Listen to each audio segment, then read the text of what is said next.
तो उसके कारण किसी बिंदु पर जो विद्युत क्षेत्र है उसको हमने फाइंड आउट किया था। आज हम उसका दूसरा अनुप्रयोग देख रहे हैं। इस बार हम एक आयताकार शीट ले रहे हैं, एक शीट ले रहे हैं, एक तल की बात हम करेंगे, प्लेन की बात हम करेंगे। तो इस केस में कितना विद्युत क्षेत्र होगा इसको भी हम गॉस के नियम की सहायता से ज्ञात करने की कोशिश करेंगे। चीजें सेम रहने वाली हैं जो हमने पिछली क्लास में पढ़ा है, लगभग सिमिलैरिटी आपको देखने को मिलेगी। सो अगर आपने पिछली क्लास में अच्छी तरीके से ध्यान दिया, समझा है, तो आज की क्लास भी आपको अच्छी तरीके से समझ में आ जाएगी। डियर स्टूडेंट्स, मैं उम्मीद करता हूं आप सबके सब फिट फाइन और हेल्दी होंगे और बिल्कुल रेडी होंगे क्लास के लिए। आप लोग अपनी पोजीशंस ले चुके होंगे। अपना ध्यान बनाकर रखिए अपनी स्क्रीन पर। हम चलते हैं स्मार्ट बोर्ड की स्क्रीन पर। सो डियर स्टूडेंट्स, अपनी लास्ट क्लास में हम लोग ने एक अनंत लंबाई के तार के निकट विद्युत क्षेत्र की तीव्रता ज्ञात की थी। तो हमारे पास रिलेशन कुछ इस प्रकार से आया था, E is equal to 1/4πε0 two lambda upon R. ठीक है, जहां लैम्डा है रेखीय आवेश घनत्व। यहां से हम सीधा सीधा ये बात कह सकते हैं कि E is inversely proportional to R, क्योंकि 1/4πε0 is constant, lambda is equal to क्या होगा, Q अपॉन L। ठीक है, अगर हमको आवेश पता है और L लंबाई पता है चालक की, तो R उसके लिए क्या हो जाएगा तो लैम्डा कांस्टेंट हो जाएगा। तो आर जो है वो सीधे सीधे हम देख सकते हैं ई के व्युत्क्रमानुपाती होगा, यानी कि जो रेखीय आवेश के कारण जो विद्युत क्षेत्र की तीव्रता होगी रेखीय आवेश से बिंदु की दूरी आर के व्युत्क्रमानुपाती होगी और इसकी दिशा रेखीय आवेश के लंबवत बाहर की ओर होगी। ठीक है, ये बात हमने पिछली क्लास में करी थी। अगर हमें एक ग्राफ ड्रॉ करने की कोशिश करूं किस किस में, ई और आर के मध्य, तो देखिए किस प्रकार का ग्राफ बनेगा।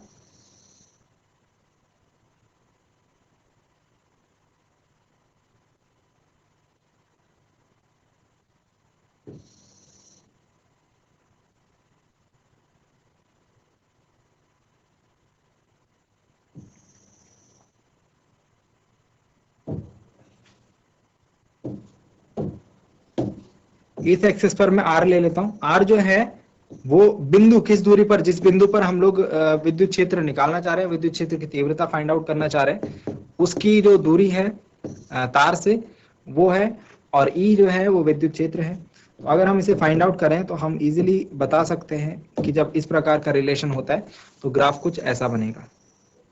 ठीक है, ग्राफ कुछ इस प्रकार का बनता हुआ हमें दिखाई देगा। ओके, सो ये हमारे पास एक रिलेशन है किसका, ई एंड आर के बीच का। अभी हमको जो बात करनी है वो आज हमें जो नया डेरिवेशन, नया अनुप्रयोग देखना है, गाउस के नियम के अनुप्रयोग का दूसरा अनुप्रयोग है। इसको लिखेंगे मेरे साथ, हेडिंग डालिए, सेकंड अनुप्रयोग, अनंत विस्तार वाली, अनंत विस्तार वाली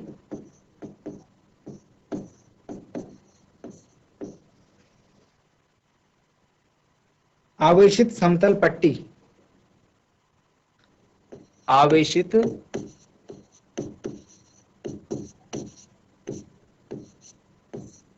समतल पट्टी। एक पट्टी है जो कि एक तल में है और वो आवेशित है। अचालक शीट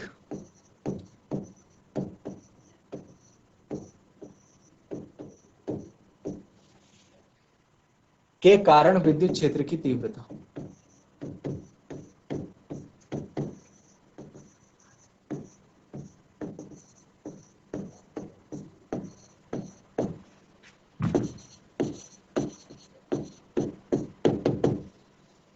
के कारण विद्युत क्षेत्र की तीव्रता।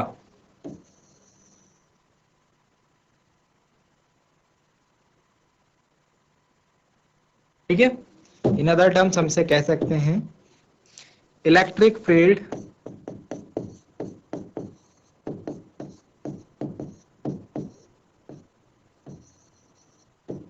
Due to charged thin, due to a charged thin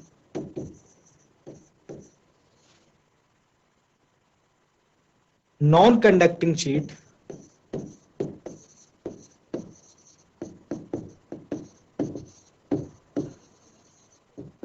of infinite length या फिर infinite extent।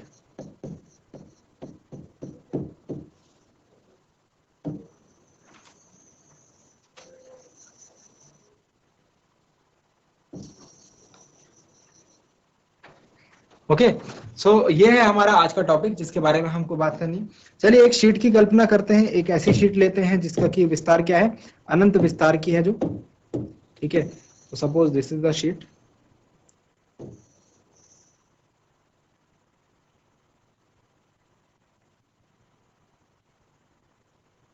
सपोज ये शीट कुछ इस प्रकार से है, ठीक है।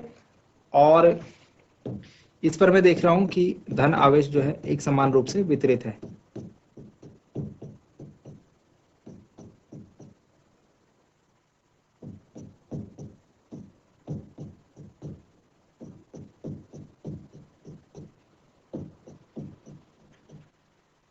ठीक है, मैंने आपको बताया है, आप इसमें ऋणावेश भी ले सकते हैं, कोई दिक्कत नहीं है। चलिए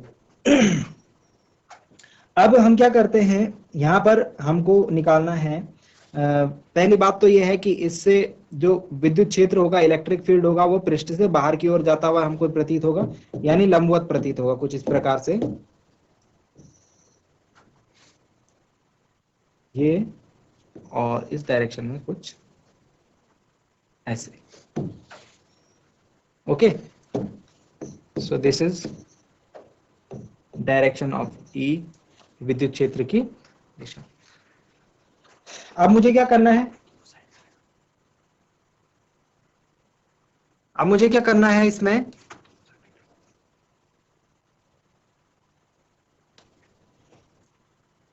मुझे इसमें क्या काम करना है, गॉस के नियम लगाने के लिए। अब पिछले क्लासेस में बात आप ध्यान रखिए, गॉस के नियम में भी जब हम बता रहे थे तो हमने ये बात करी थी कि इसमें हमको 3-4 चीजें ध्यान रखनी है। एक गॉसियन पृष्ठ यानी गॉसियन सरफेस को हमको इमेजिन करना है। तो एक गॉसियन सरफेस को हम लोग इमेजिन कर लेते हैं, और इस गॉसियन सरफेस की क्या खासियत होती थी ये बात भी हमने डिस्कस करी है। तो मैं यहाँ पर एक गॉसियन सरफेस को इमेजिन कर रहा हूं, आप भी मेरे साथ देखिए।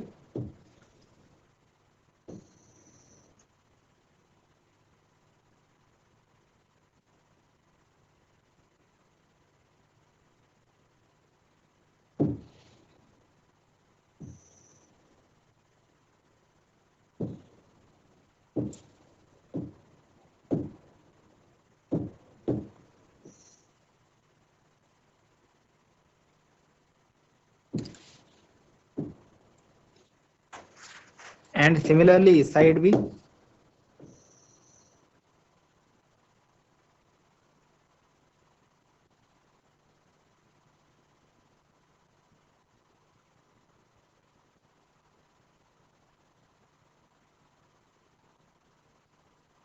आप समझ गए होंगे मैं क्या करना चाह रहा हूं यहाँ पे। मैंने एक ऐसा गॉसिया पृष्ठ लिया है,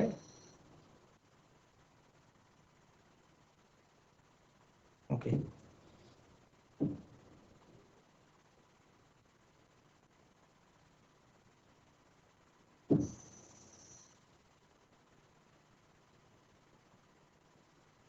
चलिए।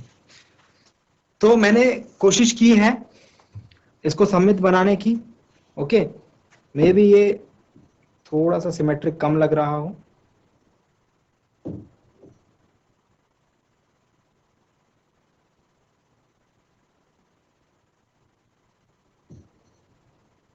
चलिए।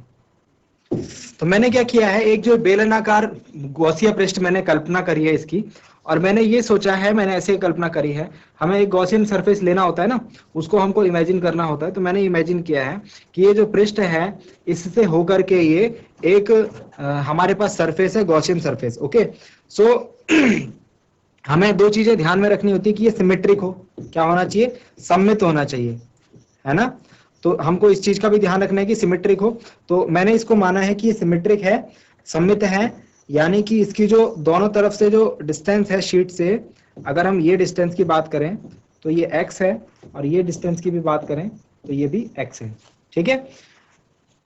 ये इसका एक सरफेस है ना। एक बेलन पे कितने पृष्ठ होते हैं, एक बेलन पर 3 पृष्ठ होते हैं, 2 तो इसके गोलीय पृष्ठ होते हैं ऊपर नीचे, और एक इसके बीच में वक्र पृष्ठ होता है यानी कर्व्ड सरफेस होता है। तो टोटल कितने सरफेस होंगे, 3 सरफेस होंगे, 3 पृष्ठ होंगे, जब हम इससे होकर जाने वाले फ्लक्स की बात करेंगे तो इन तीनों सरफेसेस से होकर के फ्लक्स जो है वो गुजरेगा, इन तीनों सरफेसेस से होकर जो है फ्लक्स वो गुजरेगा। तो सारी बातें हमको हमने प्रीवियसली बातें लिखी हैं, सारी चीजें वैसी ही लिखनी है। हमने क्या लिखा, हमने ये लिखा कि माना हम कल्पना करते हैं कि एक गॉसीय पृष्ठ है जो कि सममित है, ठीक है, और पृष्ठ के प्रत्येक बिंदु पर जो विद्युत क्षेत्र की तीव्रता है वो एक समान है, ठीक है। इसके अलावा हम यहाँ पर पिछले जो हम जब एक सीधे अनंत लंबाई के धारावाही चालक की बात कर रहे थे, सॉरी एक अनंत लंबाई के आवेशित चालक की बात कर रहे थे, वहां पर हमने रेखीय आवेश घनत्व का जिक्र किया था। यहाँ पर हम लोग एक नए टाइप के आवेश का घनत्व का जिक्र करते हैं जिसे हम कहते हैं चार्ज डेंसिटी या फिर आवेश घनत्व। आवेश घनत्व, देखिए आवेश घनत्व का हमको यूज करने की जरूरत क्यों पड़ रही है, क्योंकि हमने ये कल्पना करी है कि ये जो पृष्ठ है, जो शीट है, ये अनंत विस्तार की है, मतलब कि बहुत बड़ी है। तो जो गॉसियन सरफेस है वो इस पूरी शीट को कवर नहीं कर पाएगा, वो इसके सिर्फ कुछ भाग को कवर कर पाएगा, है ना। तो जिस भाग को कवर कर पाएगा उस भाग पर कितना आवेश होगा, इसको डिटरमाइन करने के लिए हम आवेश घनत्व का कॉन्सेप्ट लेके आते हैं। तो आवेश घनत्व सिग्मा इज इक्वल टू होता है, हम जानते हैं sigma is equal to Q upon A, sigma is equal to Q upon A, मतलब इसके अंदर अगर हम सपोज कर रहे हैं Q आवेश आ रहा है तो इसका क्षेत्रफल A है, तो Q अपॉन ए हो गया, ठीक हो गया। यहां से Q में अगर फाइंड आउट करूं आवेश कितना आएगा, सिग्मा इंटू ए। सिग्मा क्या है भाई, सिग्मा आवेश घनत्व है, चार्ज डेंसिटी है, इस बात को ध्यान रखेंगे। इसको हम इक्वेशन नंबर 1 बना करके छोड़ देते हैं, इसकी बाद में हमको जरूरत पड़ने वाली है। अब गॉस का नियम हम पता करेंगे। गॉस के नियम से हम जानते हैं कि जो पृष्ठ से बद्ध कुछ वैद्युत फ्लक्स होगा वो पृष्ठ से बद्ध आवेश का एप्सिलॉन नॉट 1/एप्सिलॉन नॉट गुना होगा। ये हमारे पास गॉस का नियम है, ठीक है। बट मैं यहाँ पर अभी आपको एक बात बताई कि जो फ्लक्स होगा वो 3 सरफेसेस के कारण होगा। एक तो इस सरफेस के कारण, है ना, φ1 बोल देते हैं इसको, एक तो इस पृष्ठ के कारण φ2, इस पृष्ठ से भी कुछ फ्लक्स बाहर आएगा, और एक जो एक वक्राकार कर्व्ड सरफेस है इसके कारण φ3। कल्पना कर पा रहे हैं, एक बेलन की कल्पना करो, उसमें 3 पृष्ठ होते हैं, नीचे गोला होता है, नीचे गोलाकार पृष्ठ होता है, ऊपर गोलाकार पृष्ठ होता है और बीच में वक्राकार पृष्ठ होता है, यानी कर्व्ड सरफेस होता है। तो 3 पृष्ठ के कारण φ1, φ2 एंड φ3 मुझे फ्लक्स देखने को मिलेगा। तो जो नेट फ्लक्स होगा वो होगा, नेट फ्लक्स की अगर मैं गणना करूं, नेट फ्लक्स अगर वो फाई है तो फाई जो होगा φ1, φ2, φ3, इन तीनों फ्लक्स का जो टोटल निकल के आएगा वो हमारा नेट फ्लक्स होगा, ठीक है। अब φ1, φ2 और φ3 के बारे में बात कर लेते हैं। φ1 कौन सा सरफेस है भाई, अब जरा इस चीज को जरा ध्यान से समझिए। फाई निकालने के लिए हमें 2 चीजों की आवश्यकता पड़ती है, फाई निकालने के लिए हमें 2 चीजों की आवश्यकता पड़ती है। किस किस की, फाई का जो फॉर्मूला होता है, जो सूत्र होता है किसका, फ्लक्स का, वो होता है phi is equal to E D A cos theta, और यहाँ पर होता है इंटीग्रेशन का साइन। मतलब कि जो ई मतलब कि विद्युत क्षेत्र है पहले वो पता होना चाहिए हमको, और डी ए हमको पता होना चाहिए कि जो क्षेत्रफल है, जो पृष्ठ है उसका कितना क्षेत्रफल है, और थीटा ए, ई और डी ए के बीच का कोण, ये सबसे ज्यादा जरूरी है। तो अभी मैं चर्चा कर रहा हूँ ई और डी ए के कोण, ई और डी ए के बीच के कोण के बारे में, ठीक है। तो सबसे पहले φ1 की बात करते हैं, φ1 वाला जो पृष्ठ है उसके लिए बात करते हैं। तो उसके लिए मैं देख रहा हूं कि जो ई है यहाँ पर, ये तो बाहर की ओर है, ये तो मैंने ऊपर डिनोट करा हुआ है, लेकिन इस पृष्ठ पर जो डीए होगा, डीए क्या होता है, डीए होता है क्षेत्रफल सदिश, है ना, एरिया वेक्टर। तो एरिया वेक्टर क्या होता है, पृष्ठ के लंबवत बाहर की ओर, मतलब डीए कुछ इस प्रकार से होगा। ये क्या है, ये जो मैंने डिनोट कराई ये डीए की दिशा है, और ऊपर आप देखिए ई की दिशा भी ऐसे ही है, ई की दिशा भी ऐसे ही है, डीए की दिशा भी ऐसे ही है, मतलब दोनों के बीच में कितने डिग्री का कोण है, 0 डिग्री का कोण है, ठीक है। तो φ1 वाले केस में जो कोण आएगा वो आएगा 0 डिग्री का, ठीक है। यहाँ पर जो एंगल आएगा φ1 वाले केस में वो 0 डिग्री का एंगल आएगा, ठीक है। इसको मैं यहाँ पर ऐसे लिख रहा हूँ ब्रैकेट में, शॉर्टकट में, अभी यूज करेंगे हम इसको, ठीक है। ऐसे ही φ2 के लिए देखिए आप, φ2 के लिए जो यहाँ पर इसका एरिया वेक्टर होगा वो क्या होगा, पृष्ठ के लंबवत बाहर की ओर, है ना। और ऊपर देखिए आप ई की डायरेक्शन भी क्या है, ई की जो विद्युत क्षेत्र है उसकी विद्युत क्षेत्र की तीव्रता है उसकी दिशा भी ऐसे है, और डीए की डायरेक्शन भी मुझे ऐसे देखने को मिल रही है, यानी कि यहाँ पर फिर से जो कोण होगा वो 0 डिग्री का होगा, ठीक है। ई और डीए के बीच कोण जो होगा 0 डिग्री का होगा। अब यहाँ बीच की बात करते हैं, जो वक्राकार पृष्ठ है जो φ3 है, φ3 जो विद्युत फ्लक्स है वहां पर मैं डीए अगर फाइंड आउट करूं, यहाँ पर अगर इस वक्राकार पृष्ठ पर मैं डीए फाइंड आउट करूं तो मुझे ये पृष्ठ के लंबवत बाहर की ओर कुछ ऐसा आता हुआ दिखाई देगा, ठीक है। अब यहाँ पर देखिए आप ई और डीए के बीच का कोण हमें साफ साफ देखने को मिल रहा है। ई और डीए के बीच का जो कोण है वो 90 डिग्री का है। कितना डिग्री का है? 90 डिग्री का। तो फाई 3 के लिए मैं कोण जो होगा थीटा वो 90 डिग्री यूज करने वाला हूं। ठीक हो गया, इतनी बात समझ में आ गई। तो इसको डेरिवेशन को हम थोड़ा आगे बढ़ाते हैं। ठीक है, अब जरा ध्यान से आप देखिए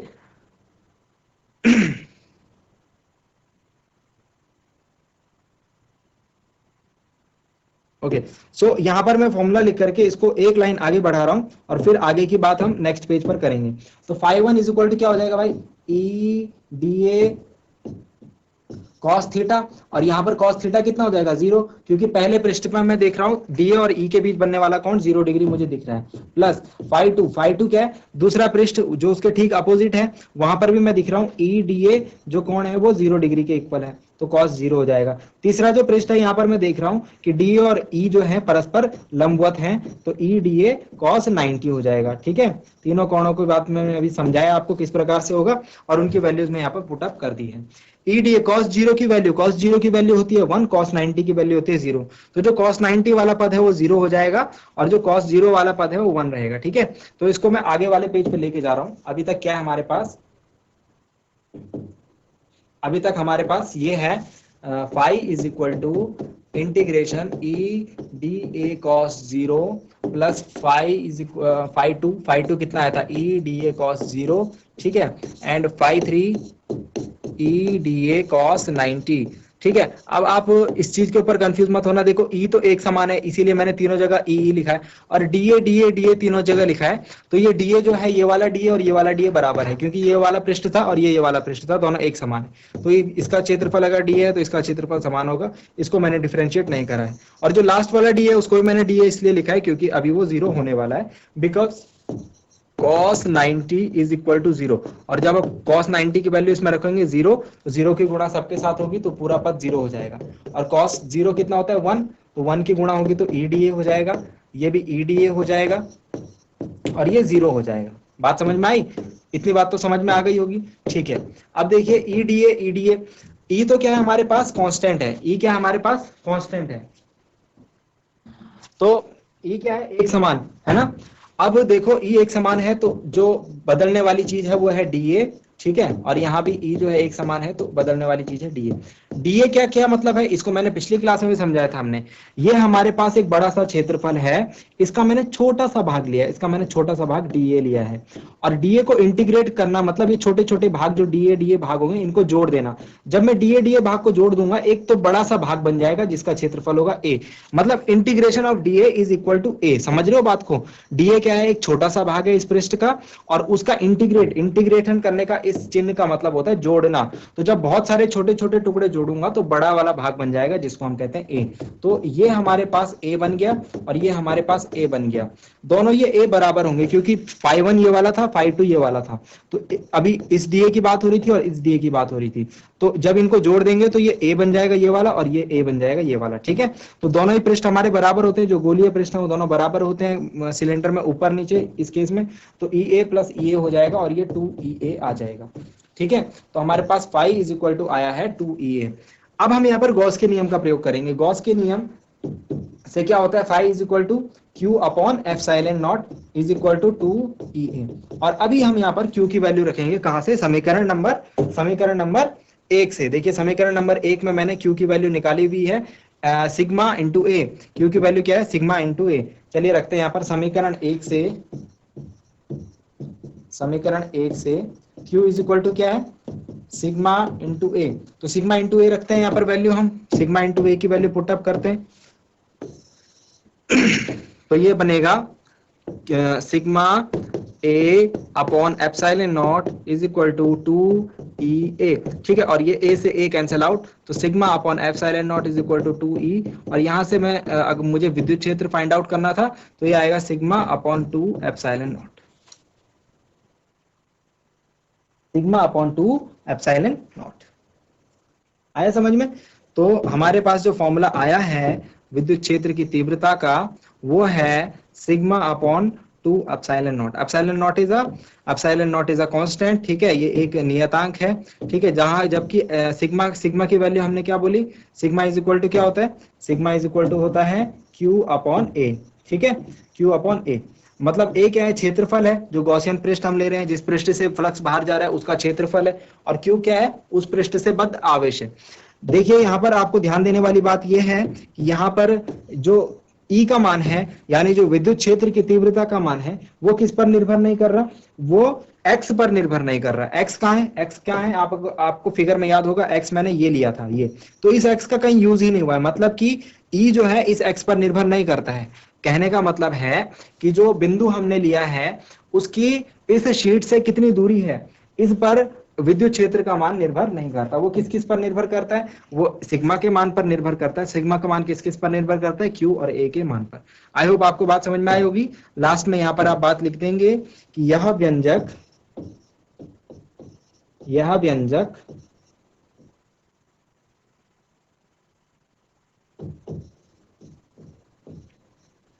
बिंदु की पृष्ठ से दूरी पर निर्भर नहीं करता। जबकि इसके पहले केस में हमने देखा था, इसके पहले केस में हमने क्या देखा था, जब हमारे पास अनंत लंबाई का आवेशित चालक था, उसमें हमने देखा था कि वो इनवर्सली प्रोपोर्शनल व्युत्क्रमानुपाती का रिलेशन आ रहा था इससे पहले। तो वो व्युत्क्रमानुपात में हमें ग्राफ उसमें बीच में ड्रॉ कर पा रहे थे, यानी कि जैसे जैसे R का मान बढ़ेगा E का मान घटेगा, हम ये रिलेशन फाइंड आउट कर पा रहे थे। लेकिन यहाँ पर इस प्रकार का कोई संबंध हमें मिलता हुआ नहीं दिख रहा है। तो इट वॉज सेकेंड अनुप्रयोग। दूसरा अनुप्रयोग था किसके, गॉस के नियम का। सो आई होप डियर स्टूडेंट्स, आज के क्लास में जो बातें की गई आपके समझ में आई होंगे, आपने आज की क्लास को एंजॉय किया होगा, और हाँ, आपने कुछ नया जरूर सीखा होगा। मुझे ये भी उम्मीद है घर जाकर आप इन चीजों को एक बार रिवाइज करेंगे और अपने इस लेवल पर समझने की कोशिश करेंगे। अगली क्लास में हम लोग मिलेंगे एक नए और इंटरेस्टिंग टॉपिक के साथ। क्लास से जुड़ने के लिए आप सभी का बहुत बहुत धन्यवाद। Thank you very much and have a nice day.